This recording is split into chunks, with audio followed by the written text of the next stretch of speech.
السلام علیکم. په دې پاکستان کې یا زموږ په معاشرو کې به دا عجیبه واقعیات محکم کېدل، خو چونکې سوشل میډیا نه وه نو ډېر خلک به خبر نشو، صرف باغې وړوکې علاقه کې خبر پیلاو شو.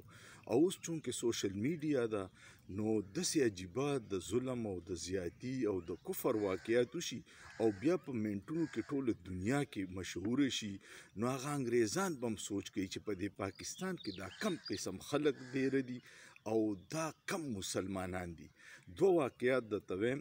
یو هفته مخکې په فیصل آباد کې شوې ده ډېره عجیبه، چې یو سړی مړ شو او د هغه قبر څلوېښت ورځې پس د هغه یو زوی کولاو کو او د 15 مرلو د کور په سټام یې ګوته لګوله، نو د قبر نه یې د هغه لاس راوویستو او ګوته یې په سټام لګوله.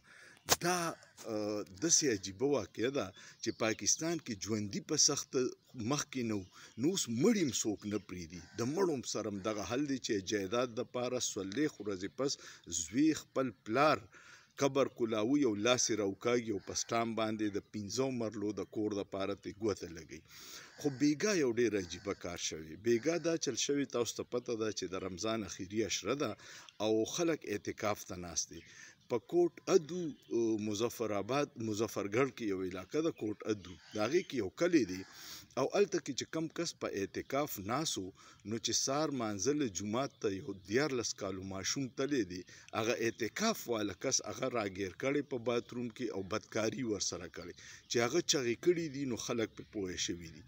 دې ناس اعتکاف ته دی، مونږ ته وایي چې شیطان یې تړلی دی. د زناور شیطان په دوی څنګه حاوي شي چې د اعتکاف په حالت کې چې د عبادت په نوم په جومات کې ناست دی او په جومات کې د هلک سره بدکاري کوي او دا خبر ټولې دنیا ته خورېږي. نو موږ وایو په مغرب کې فحاشي ده، خو دا خپل حال کو وګورئ نو توبې به وباسي.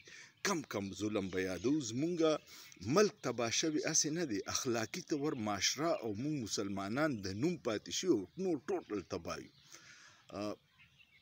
دعا وکړئ چې خدایه د داسې امتحان نه مو ساتې، دا کم شرم ته پاتې شو. سوچ پې وکړئ، په سوچ کې څه ګناه نشته.